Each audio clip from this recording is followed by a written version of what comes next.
this body of work in particular started out as landscapes.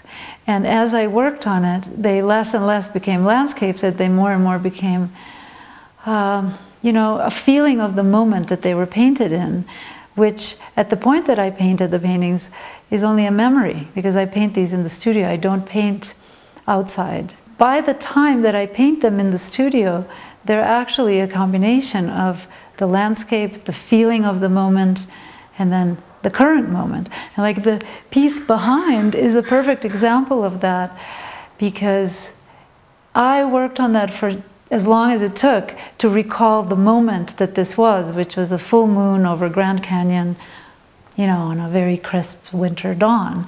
And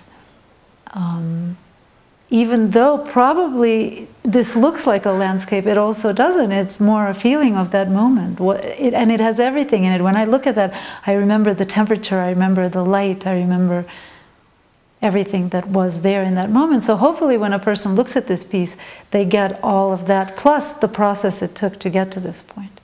You can kind of tell that progression, I think, of, you know, this still has something your eye can hold on to, right? It's still, you know, there's something that looks like a moon, there's something that looks like a canyon.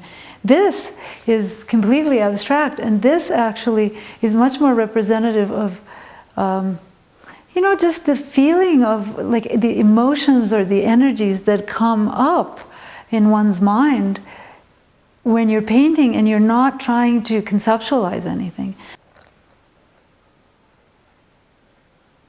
Well, this painting also started as some sort of a landscape, but over time, and this took probably 8 months to arrive at this, over time, more and more got taken out and painted over and rubbed off and taken out.